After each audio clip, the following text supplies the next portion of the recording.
Vous avez enfin vos billets pour la Corée, mais il faut encore organiser votre séjour ici et vous ne savez pas par où commencer. Aujourd'hui, je m'occupe de tout entre le moment où vous atterrissez à l'aéroport jusqu'à ce que vous repartiez.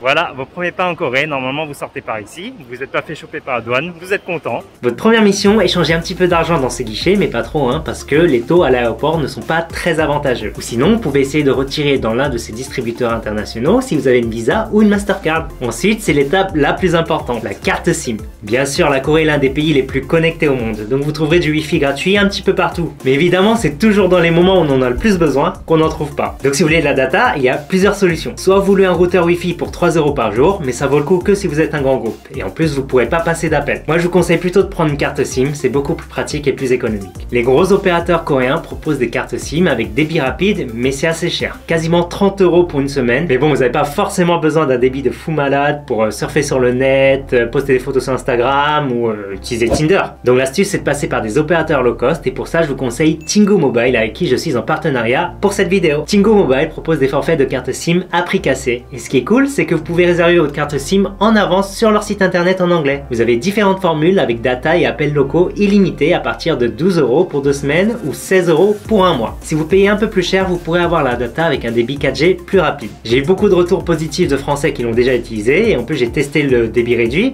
et franchement ça passe. C'est débit réduit à la coréenne quoi. Vous aurez juste besoin de votre passeport pour réserver et puis indiquer la date d'arrivée. Quand vous arriverez à l'aéroport, vous aurez juste à récupérer la carte SIM au 3e étage ici. Et si vous voulez, ils peuvent aussi vous livrer à votre hôtel gratuitement. Et la bonne nouvelle, c'est que j'ai réussi à vous obtenir des réductions selon le forfait avec ces codes réduction lorsque vous réservez sur internet. Alors on dit merci qui? Une fois votre carte SIM en poche, il faut vous rendre en centre-ville. Et pour ça, il y a plusieurs solutions. Le taxi. Si vous êtes très chargé et voyagez à plusieurs, c'est peut-être la meilleure solution. En sortant de l'aéroport, allez par là, il y a un employé qui s'occupe de vous placer dans des taxis. Il faut prévoir entre 50 et 75 € selon votre logement. Un conseil, essayez d'imprimer votre adresse en coréen, sinon le Hajoshi risque de ne pas comprendre l'adresse écrite en anglais. Si vous n'avez pas votre adresse en coréen et que Booking vous l'a donnée en anglais, eh bien vous pouvez la trouver en allant sur ce site. Rentrez votre adresse en anglais et il vous donne l'adresse en coréen. Et c'est ça que vous montrez au Hajoshi énervé. La deuxième option, plus économique, c'est le métro. Soit vous prenez le métro normal, qui va au centre-ville pour 3 €, ou sinon l'Arex, qui est une sorte de train express qui vous emmène à la Seoul Station en 45 minutes pour 6 €. Pour les transports en général, je vous conseille d'acheter une T-Money Card pour environ 3 € qui est une carte de transport que vous pourrez recharger au cours de votre voyage. Et ce qui est génial avec cette carte, c'est que vous pouvez l'utiliser à la fois pour les métros, les bus, les taxis et même les supérettes partout dans le pays. Sinon, un bon compromis, c'est les bus limousine express. Pour environ 12 €, c'est super confortable et silencieux. Il y a même le Wi-Fi.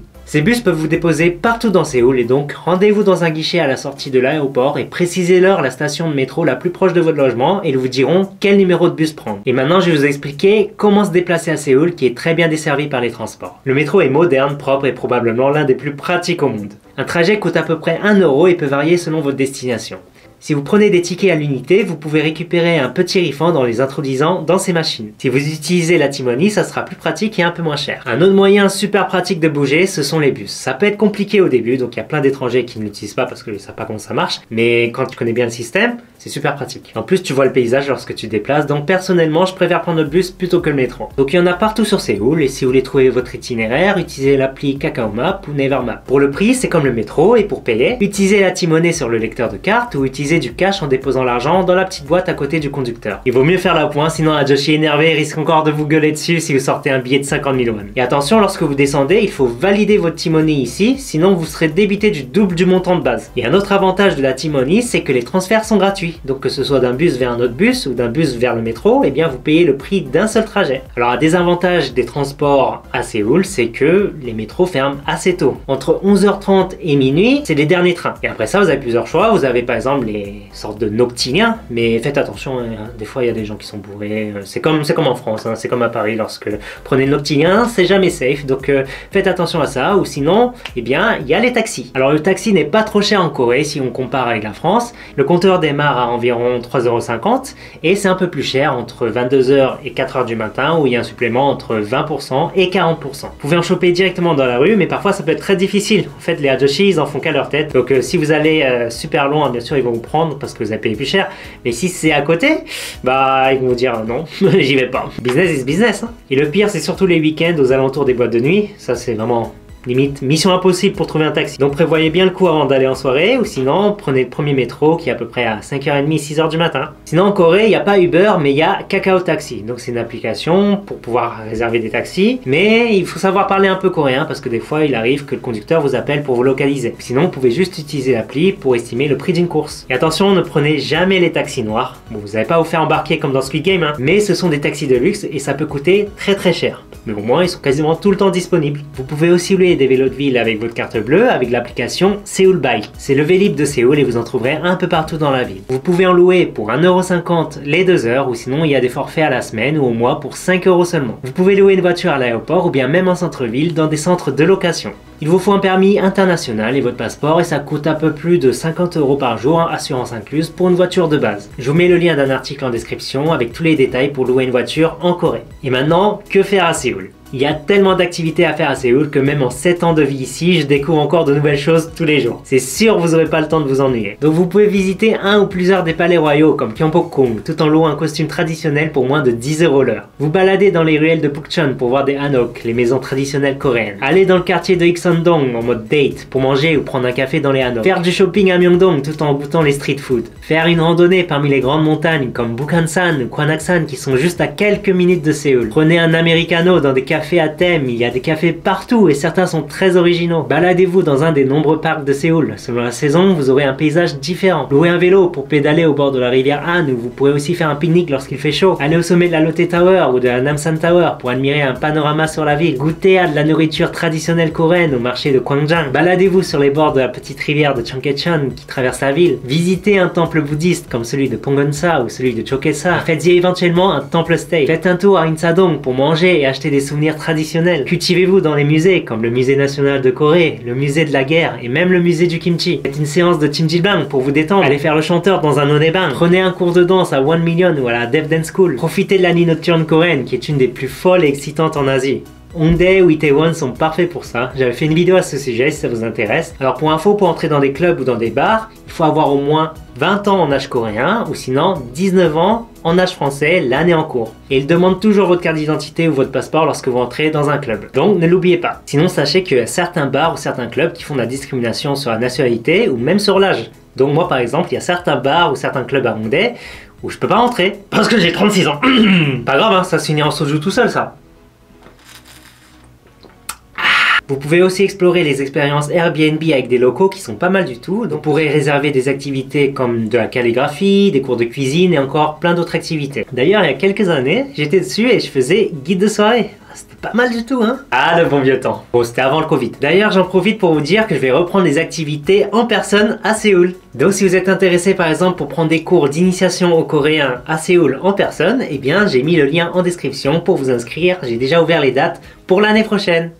Après avoir fini toutes les activités précédentes, vous aurez peut-être envie d'aller explorer d'autres villes. Et pour ça, c'est très simple, vous avez plein d'options. Soit vous louez une voiture depuis Séoul et vous faites tout le chemin comme on a pu le faire avec Laurent Cassia il y a quelques années. Vous pouvez d'ailleurs aller voir sur sa chaîne, on a fait un road trip en voiture, c'était vraiment épique. Sinon, vous pouvez prendre le bus express. Et ça, c'est juste magique. Pour moins de 20€, on a l'impression d'être dans un avion. Allez juste au bus terminal et en période normale, vous pouvez acheter directement les billets sur place. Ou sinon, vous pouvez réserver vos billets ici sur kobus.co.kr. Sinon, il y a le KTX qui est le TGV certes plus rapide mais plus cher. Pour un Séoul-Busan, ça vous prendra 3 heures mais ça coûtera 50 000 won. Alors qu'en bus, ça prendra 5 heures mais ça coûtera 36 000 won. Pour prendre un billet, vous pouvez directement payer à la gare avec les guichets automatiques. Il y a des trains quasiment toutes les heures ou même toutes les 30 minutes. Ou si vous êtes motivé avec les pistes de vélo magnifiques qu'il y a en Corée, vous pouvez traverser tout le pays en pédalant. Et j'en connais même un qui a fait l'expérience de joindre Séoul à Busan en vélo. Balèze, hein, le mec. Avec ces moyens-là, vous pourrez donc vous rendre dans une de ces villes. Busan, la deuxième plus grande ville de Corée, connue pour ses différentes plages, le temple Haedong-Yeongunsa,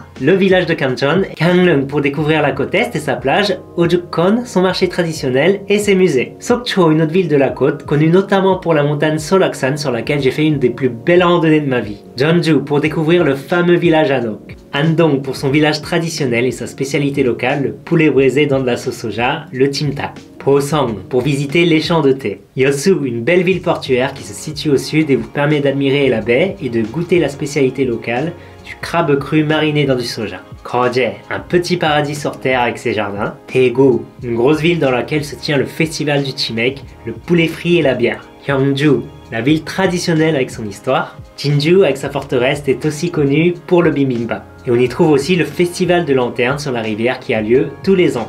Il reste encore plein d'endroits et plein de festivals à faire selon la période et la saison. Et en parlant festival, essayez de synchroniser votre arrivée avec les festivals qu'il y a en Corée. Il y en a énormément, un peu partout dans le pays. Donc, je vous mets ici le lien d'un site du gouvernement qui recense tous les festivals de l'année. Et bien sûr, on n'oublie pas l'île de Jeju en avion à 1 heure seulement de Séoul. C'est la plus grande île de Corée où se conjuguent montagnes volcaniques et plages de rêve. D'ailleurs, il n'y a pas longtemps, j'ai fait plusieurs vidéos sur Jeju, dont une où j'ai fait le tour de l'île à vélo. C'était très compliqué, hein, vous verrez. Et une autre vidéo beaucoup plus chill avec d'autres influenceurs en Corée, donc n'hésitez pas à aller les voir. Si vous préférez ne pas vous prendre la tête avec l'organisation, sachez qu'il y a des moyens assez pratiques et économiques de voyager partout en Corée avec des agences coréennes. Il y a par exemple Tracy qui propose des excursions en groupe pour 1 jour ou 2 à Séoul ou hors de Séoul. J'ai déjà participé à plusieurs voyages avec eux et ça s'est super bien passé. Ils s'occupent de tout, ils mettent pas la pression et les prix sont très avantageux. Et ça revient même moins cher que de le faire par soi-même. Parce qu'ils le font par groupe et ils ont donc des tarifs avantageux. Maintenant la partie la plus intéressante, la nourriture. Je pense qu'en France, on ne connaît que la partie visible de l'iceberg des plats coréens, puisque en Corée, il y a des centaines et des centaines de plats, tout aussi délicieux les uns que les autres. Ça ne revient pas très cher de manger en Corée, mais comme on fait que de manger ici, en fait, tout mon budget, il passe dans la bouffe. Et c'est vrai qu'il y a beaucoup de plats coréens qui sont plutôt épicés, mais pas tous, hein. Il y a plein de plats qui ne sont pas épicés aussi. Précisez-leur que vous ne mangez pas épicé si c'est le cas, et dans ce cas-là, ils mettront moins de piment. Sinon, c'est pas grave de manger seul, mais parfois, ils vont pas vous prendre lorsque vous allez venir tout seul. Ils servent des portions minimum pour 2. Sinon, ça serait pas rentable pour eux. Mais dans ce cas-là, c'est pas grave. Commandez et mangez pour 2.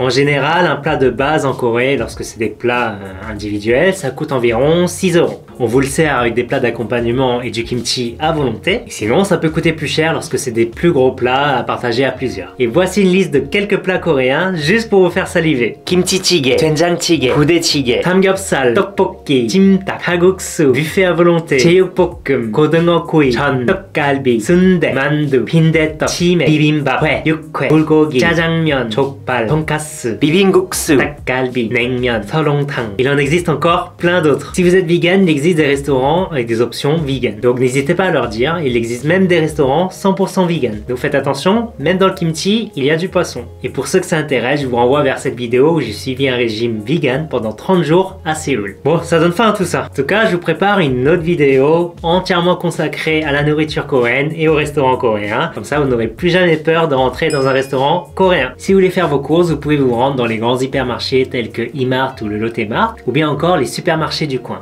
Ou sinon, il y a les supérettes qui sont ouverts 24 h sur 24 comme CU, JS25 ou 7-Eleven. Sinon, pour les objets du quotidien, je vous conseille Daiso. Vous y trouverez tout ce qui est utile dans la vie de tous les jours pour vraiment pas cher. Lorsque vous faites du shopping, n'hésitez pas à ramener votre passeport avec vous puisque vous pouvez bénéficier de la taxe refund lorsque vous dépassez un certain montant. Ou sinon, gardez votre ticket pour récupérer la taxe à l'aéroport, c'est très facile, vous verrez, il y a des guichets automatiques, tout se fait très facilement. Alors on me demande souvent quel budget il faut pour la Corée, mais il n'y a pas vraiment de bonne réponse pour ça puisque ça va dépendre de votre style de vie, de comment vous allez voyager, si vous allez être en mode Lil Wayne ou si vous allez dormir à la belle étoile sur un banc. Bon, faites pas ça, hein. Ça va dépendre si vous allez visiter d'autres villes ou pas, si vous allez prendre les transports ou si vous allez prendre le taxi tout le temps ou si vous allez sortir la nuit, faire du shopping, voilà, ça dépend de beaucoup de paramètres. Donc moi, tout au long de la vidéo, je vous ai donné des prix approximatifs, hein, donc faites vos propres calculs. Bon, après, si vous tenez absolument à avoir un ordre d'idée, voici un budget pas trop déconnant pour quelqu'un qui vit à peu près 2 semaines et qui veut assez profiter de la vie ici. Pour un budget plus détaillé, je vous mets le lien ici de 2 articles, dont un pour le budget de la vie tous les jours ici en Corée et un autre pour faire un road trip en Corée. Alors concernant la sécurité en Corée, la Corée est un pays plutôt sécurisé en général. Je dis bien en général. Vous n'allez pas vous faire agresser, surtout si vous êtes un mec, hein, en général. Je pense que j'ai jamais entendu de mec dire qu'il s'est fait agresser. Donc moi-même, j'ai déjà perdu mon téléphone, j'ai déjà perdu ma caméra, j'ai déjà perdu plein d'objets et je les ai toujours retrouvés à chaque fois.